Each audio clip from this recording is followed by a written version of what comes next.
semuanya, selamat datang di podcast kelompok 3 dari Fakultas Hukum Universitas Pancasila. Yeay, mata kuliah kali ini yaitu Ilmu Negara bersama dosen kami Bapak Fritz Edward Siregar, SH LLM PhD. Aku Kaila Nafesa dengan NPM 324. Biar gak sendirian nih, aku bersama geng aku nih. Kenalin, aku Maria, NPM 332. Halo, aku Farhana Handiantaya dengan NPM 320. Halo, aku Halimah dengan NPM 322.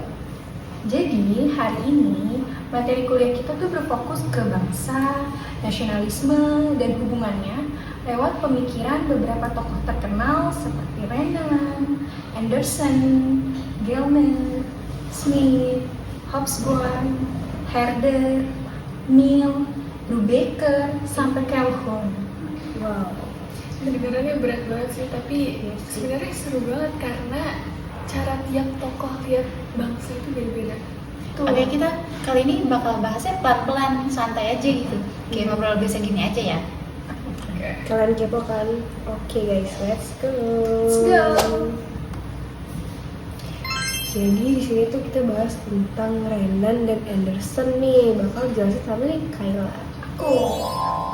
Aku mulai dulu dari Ernest Renan dulu kali ya. Mulai Bos. Jadi Renan tuh punya konsep yang lumayan unik nih.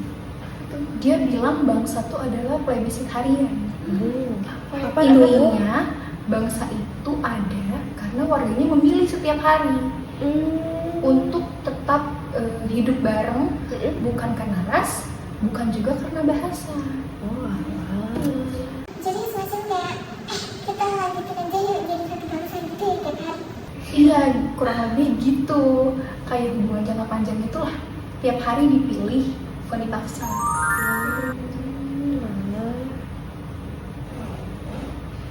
Nah, nasionalismenya menurut Renan adalah semangat kolektif yang bikin pilihannya tuh tetap kuat gitu. Masuk akal sih, berarti kayak Indonesia aja gitu ya. Kita beda-beda tapi tetap milih ada dalam satu identitas bersama. Nah, kalau Benedict Anderson, dia beda lagi. Menurut dia, bangsa itu komunitas terbayang. Wah. Kita merasa satu bangsa walaupun gak kenal satu sama lain gitu menurut dia.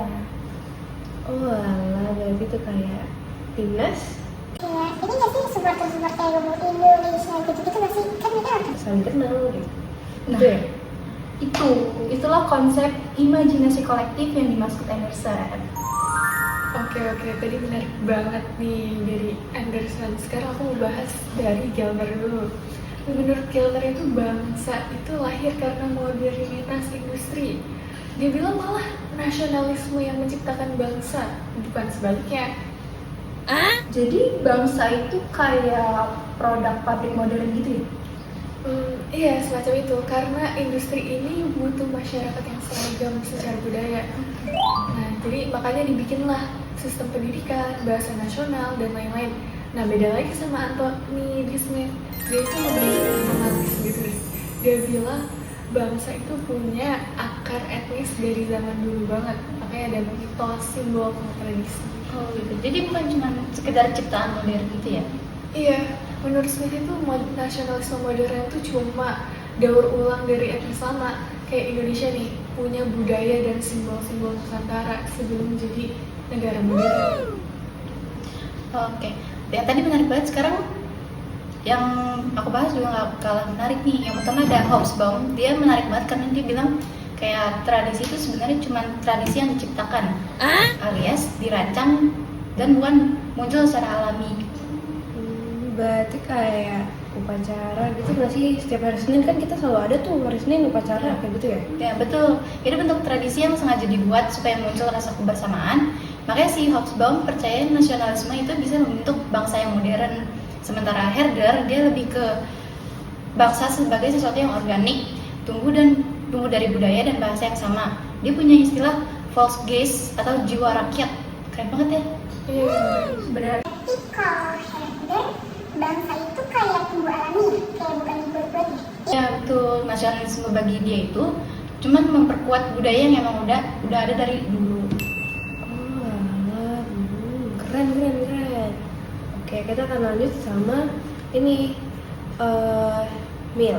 Jadi, menurut Mil itu bangsa terbentuk karena adanya tuh simpati, pengalaman sejarah, sama rasa emosional yang sama. Lalu bangsa itu ada ketika orang-orang mau hidup di bawah satu pemerintahan yang sama. Oh gitu. Jadi bangun negara tanpa rasa simpati kolektif itu susah ya? Iya, susah banget. Nah, terus kita bakal lanjut ke Brubaker nih. Nah, kalau Brubaker itu dia tuh anti banget sama anggapan bahwa bangsa itu entitas tetap. Nah, kalau menurut dia tuh bangsa itu cuman kategori praktik cara kita memahami realitas sosial, bukan kelompok yang alami guys, gitu. Wah, ini dekonstruktif banget ya. Iya, biasalah. Nah, dia ini sih pemerintah. Kalau si Calhoun itu dia bilang nasionalisme itu penting karena menciptakan solidaritas yang salib.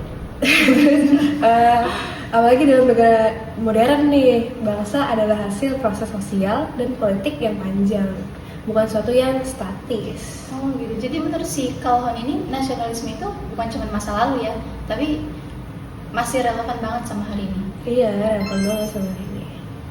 Benar tuh.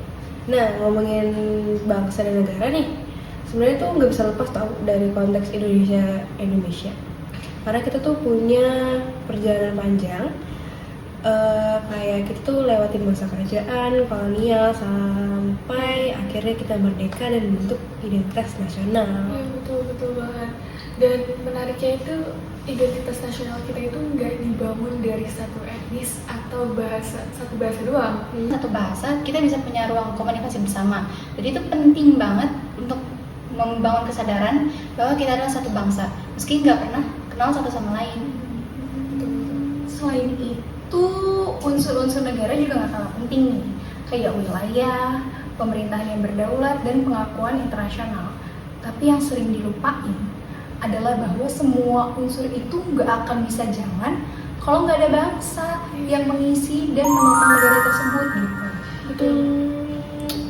Dan juga kalau kondisi sekarang ya, kalau kita lihat ya kondisi sekarang tuh nasionalisme juga berubah bentuk guys, kayak nggak cuma perang sama kolonialisme aja, tapi juga nasionalisme digital, globalisasi, sampai isu diaspora. Nah, orang bisa tinggal di luar negeri tapi kita merasakan nasionalisme lewat media sosial atau komunitas online. Iya betul banget. Bahkan konflik sosial atau politik dalam negeri kita itu juga bisa mempengaruhi rasa kebangsaan juga. Misalnya ketika ada perbedaan pandangan politik, kadang orang tuh merasa terpecah, tapi justru ini nih bagian asiknya menunjukkan kalau nasionalisme itu dinamis dan harus terus dipelihara. Betul. Setuju banget.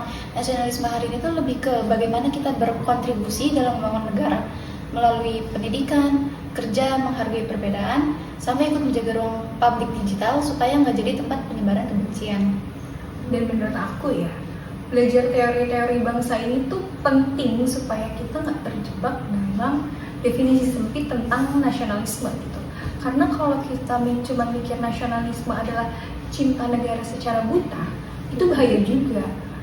Dalam ilmu negara nih, nasionalisme tetap harus dikritisi dan diarahkan supaya mendukung demokrasi dan juga hak warga negara. Wow. Oke, kita rangkum sedikit. Ternyata konsep bangsa itu luas banget. Ada yang bilang bangsa itu dikehendaki bersama, ada yang bilang imajinasi, ada yang bilang ciptaan modern, ada juga yang bilang punya akar etnis dari dulu. Oke, itu sekian dari kelompok 3. Terima kasih sudah dengerin podcast kelompok 3. Sampai jumpa di podcast selanjutnya. Bye-bye. Bye-bye. Kita balik.